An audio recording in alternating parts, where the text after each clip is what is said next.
Pack your bags and leave, taking nothing with you, not even a single piece of furniture. My sister-in-law's words echoed in my ears, cutting through the air with a sharpness that stunned me. Since my husband Noah's passing, she had taken liberties within our home, disregarding my ownership and the memories embedded within its walls. No matter how many times I reminded her that this was mine and Noah's sanctuary, she remained indifferent. Faced with her unwavering resolve, I realized resistance would be futile. So, with a heavy heart, I acquiesced to her demand, leaving behind everything as she desired. "My name is Isabella," I declared, a quiet assertion of my identity amidst the chaos. Noah, a promising young CEO who inherited his father's business empire, and I, his devoted secretary turned wife, had shared a journey of love and companionship. Our bond had weathered storms, our love enduring and unwavering. Yet, amidst our happiness lurked a shadow in the form of my older brother, Liam. Liam's presence, marked by financial strain and familial discord, cast a pall over our lives. Despite my efforts to support him, his insatiable demands for money only grew, fueled by a gambling addiction that threatened to consume him. His wife, Harper, added to our woes, her presence a constant reminder of the complications that entangled us. In the luxurious confines of our high-rise apartment, furnished with aspirations of a future filled with happiness and children, the weight of familial obligations bore down upon us, threatening to unravel the life Noah and I had built together. After 2 years of diligent preconception care, I finally found myself expecting. However, the joy of impending motherhood was often overshadowed by the demands of frequent hospital visits, pulling me away from home. During my absences, Harper, Lamb's wife, would occupy our space. Her presence would have been tolerable had it not been for the mess she left behind and her tendency to treat me like a servant. "Isabella, I'm hungry. Fetch me something," she would command, as if it were my sole purpose to cater to her needs. Even when I was rushing off to the hospital, her requests for food delivery persisted, with no offer to contribute financially or assist in any way. Discussions with Liam proved fruitless, as he merely echoed his wife's sentiments, suggesting that our financial status absolved them of any responsibility. But the issue at hand transcended mere monetary concerns. Confrontations with Harper only led to dismissive retorts, further exacerbating my frustration. For over 6 months, their behavior had weighed heavily on me, compounded by the stresses of pregnancy. Despite confiding in Noah and seeking intervention from my parents, the situation remained unchanged. As the arrival of our baby drew nearer, the urgency to resolve these tensions intensified. While luxury was a dream for many, I understood that wealth should not be squandered, especially at the expense of others. I harbored a daily hope that Harper and Liam would cease their reckless gambling, recognizing the harm it inflicted. The strain of managing these familial conflicts, coupled with the discomforts of pregnancy, often left me seeking solace in assisting with Noah's company work from home. Engaging in seated tasks like paperwork provided a temporary respite from the turmoil. However, the worsening dynamics between Harper, Liam, and myself reached a breaking point on our anniversary. Noah and I had plans for a romantic dinner at a prestigious restaurant with a breathtaking city view, yet the looming tensions threatened to overshadow what should have been a joyous occasion. Anticipating our upcoming getaway, I made meticulous preparations. Tomorrow marked the beginning of a 3-day, 2-night retreat at a luxurious hotel, a prospect that filled me with excitement. I indulged in new clothes and a fresh hairstyle, eager to maintain the allure that Noah found in me, even at the age of 35. As always, Harper tagged along, relishing in the indulgence at my expense. Yet her presence didn't dampen my spirits. I meticulously checked our preparations, ensuring nothing was overlooked amidst the flurry of excitement. Despite the whirlwind of tasks, the prospect of our hotel stay buoyed my spirits.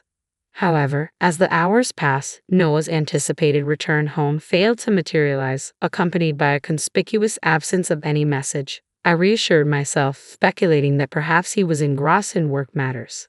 But as the silence persisted, a sense of unease crept in.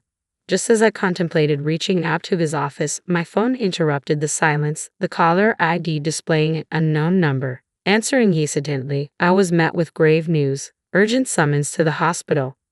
"Is this Mrs. Noah?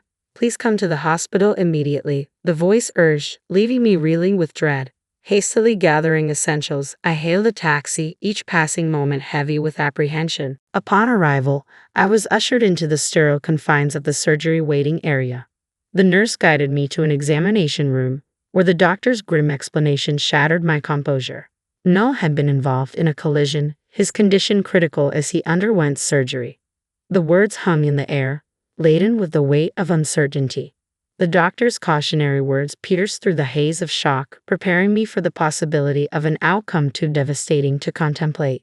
In that moment, the world stood still, as the harrowing reality of the accident began to sink in. In a haze of panic, my recollection blurred as I stood outside the operating room, my desperate prayers whispered into the void. "No, please, please stay alive," I pleaded with fervor, clinging to hope amidst the uncertainty. 4 agonizing hours later, the surgery's doors creaked open, releasing a wave of dread. The doctor's solemn expression betrayed the outcome before a word was spoken. "We did our best. I'm so sorry. No, I didn't make it," came the crushing verdict, sending me spiraling into inconsolable grief. Tears flowed freely, my anguished cries echoing through the dim hospital corridor. Though a nurse attempted to offer solace, her words barely registered amidst the overwhelming loss. Moments later, my mother-in-law arrived, her own sorrow mirrored in the embrace of my father-in-law. As the weight of sorrow pressed down, a male doctor approached, extending a bouquet of flowers. "Are you his wife? Mr. Noah wanted you to have these," he explained gently, recounting Noah's final conscious moments. Despite the wreckage of the crash, the bouquet remained a poignant tribute, its petals a testament to enduring love. Within its folds lay a note, Noah's words a balm to my shattered soul. "Isabella, thank you for being by my side for 10 years. I'm always grateful. Please take care from now on," his message whispered across the chasm of loss, igniting a flood of tears. That night, my mother-in-law remained a steadfast presence, yet the ache of Noah's absence weighed heavily. The first night without him was an ordeal of unbearable loneliness, each passing moment a reminder of the chasm left in his wake. As dawn broke, my grief remained unabated, yet a gentle reminder stirred within, the life growing within me, a tangible reminder of our love. With each flutter of movement, the unborn child seemed to impart a silent message, urging me to find strength in the face of adversity. In that moment, I made a solemn vow to Noah, a whispered promise to protect our child and to navigate the uncertain road ahead with unwavering resolve. I splashed cold water on my face, attempting to wash away the traces of tears that had etched their path. A few days later, amidst somber discussions with family, we bid farewell to Noah in a solemn funeral ceremony. The gathering was a mix of mourners, family, colleagues, and business partners, each sharing in the collective grief. However, amidst the sea of mourners, one figure stood out glaringly. "Why should I wear mourning attire? It's so outdated."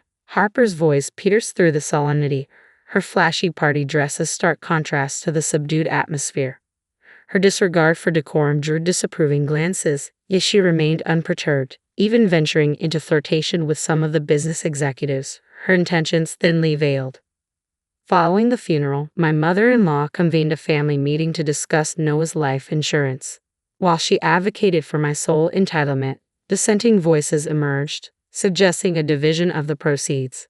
Harper and Liam's presence further complicated matters, with Harper audaciously suggesting that Liam, as the eldest sibling, should be the beneficiary. Her motives were transparent, driven more by greed than genuine concern. I couldn't contain my exasperation at Harper's brazenness, confronting her about her inappropriate attire and her presumptuous claims. "No matter your reasons, neither of you will see a dime of that insurance money," I asserted firmly, met with a collective agreement from the surrounding family members. Harper's flushed face betrayed her irritation as she stormed out, her first impression on the family irreparably tarnished. In that moment, amidst the tension, a sense of vindication washed over me. After years of feeling exploited, standing up to Harper felt like a small victory, a reminder that I wouldn't be taken advantage of even in the face of adversity. I held onto a fleeting hope that perhaps Harper would come to realize the boundaries of her desires, but that optimism evaporated quickly. The discussion regarding Noah's insurance was postponed, and in the days that followed the confrontation at the funeral, Harper vanished into thin air, likely consumed by her penchant for gambling. A week passed without sight of her, and the absence felt like a respite from the chaos she brought. However, one day while returning home from errands, a sense of unease crept over me as I noticed lights illuminating my house. Concerned it might be a burglar, I steeled myself, activating my phone's recorder as I approached. Attempting to unlock the door proved futile. Harper had changed the locks in my absence. Ringing the doorbell, I braced myself for confrontation, only for Harper's voice to meet me with hostility. "What are you doing? Open up," she demanded, her casual attire a stark contrast to the gravity of her actions. Then came the bombshell. "I'm taking this house with everything in it. Leave everything and go." Her words struck like a thunderbolt, a cruel reminder of the turmoil that had engulfed my life. Yet amidst the disbelief, a chilling realization dawned. These were the same words Noah's sister had uttered when he first brought me to this home. "This is Noah's house, not mine. You should leave. You don't have a husband anymore," she continued, her words laced with disdain. Her claim of doing me a favor echoed hollowly in the air, a thinly veiled attempt to assert control over what remained of my shattered world. In that moment, with the weight of her words pressing down, I made a calculated decision to step back, knowing that resistance would only weaken me further. For now, I chose to bide my time, holding on to the recording as a trump card for the future. "Fine," I conceded, though the fire of determination burned fiercely within, awaiting its moment to ignite. I uttered a firm goodbye and departed, seeking refuge with my mother-in-law, who graciously welcomed me into her home. Pouring out the tale of Harper's audacious actions, I played the recording, her shock mirroring my own. "This is akin to theft," she declared, her concern palpable. "You could seek compensation for the emotional distress," she added, urging me to seek legal counsel. Following her advice, I contacted both the authorities and a lawyer the next day. The legal expert confirmed the severity of the situation, assuring me of the possibility of obtaining compensation. Keeping my mother-in-law updated on the developments, I also relayed the ordeal to my own parents, though their attention seemed to be firmly fixated on Liam's troubles. The audacity of Harper's actions, attempting to seize a home from a pregnant woman, defied belief. Seeking solace, I wrapped my arms around my mother-in-law, finding comfort in her embrace. In a moment of solemnity, she drew back, her gaze meeting mine with unwavering sincerity. Speaking of the insurance money, she expressed her desire for me to have it, a sentiment echoed by Noah himself. With a sense of trepidation, she handed me an envelope, its contents revealing Noah's handwritten words. Tears welled in my eyes as I recognized his familiar script, a will penned in preparation for life's uncertainties. As the CEO of a thriving company, Noah had foreseen the unpredictability of existence. The letter left no room for ambiguity. All insurance proceeds and savings were to be allocated to me and our unborn child. Regarding the company, Noah had expressed hope that I might succeed him as CEO, yet acknowledged the complexities of parenthood. He suggested the option of a temporary hiatus, entrusting the company's reins to a dependable employee. I hesitated at the prospect of assuming control of Noah's company, unsure if I possessed the capabilities to fill his formidable shoes. Yet as I immersed myself in the heartfelt words of his letter, I felt his presence enveloping me, his unwavering belief in my abilities stirring a wellspring of emotion. Tears flowed freely as I allowed myself to mourn, finding solace in the comforting embrace of my mother-in-law. Once composure returned, I expressed my agreement regarding the insurance money, though the decision concerning the company required more contemplation. Graciously, she offered me refuge under her roof, a gesture I accepted with heartfelt gratitude. Exhaustion weighed heavily on me, and I succumbed to sleep with surprising ease. The following day, bolstered by my mother-in-law's encouragement, I embarked on a journey of legal proceedings. Armed with the guidance of a lawyer, I navigated the intricate maze of paperwork, finding reassurance in the assurance of due compensation. Sharing the day's events with my mother-in-law, I discovered she had already disseminated the news among our family members. My own parents, disillusioned by Liam's actions, distanced themselves from the ordeal, leaving me with a sense of disappointment. A few days later, a call from the police signaled the culmination of our efforts. Accompanied by law enforcement, I bore witness to the swift hand of justice as Harper and Liam faced the consequences of their actions. Their expressions of shock and fear provided a semblance of closure, though the road to redemption remained uncertain. With their eviction from the rented apartment and the acknowledgement of their wrongdoing, I hoped this ordeal would serve as a wake-up call. Yet their journey towards repentance and restitution had only just begun. Returning to the familiarity of my high-rise apartment, I shared my decision with my mother-in-law, a renewed sense of purpose guiding my resolve. Embracing Noah's legacy as my own, I vowed to honor his memory by continuing his work as CEO. As I gazed upon a photograph of Noah, a sense of belonging washed over me. "I'm home," I whispered, a smile gracing my lips as I embraced the future with renewed determination.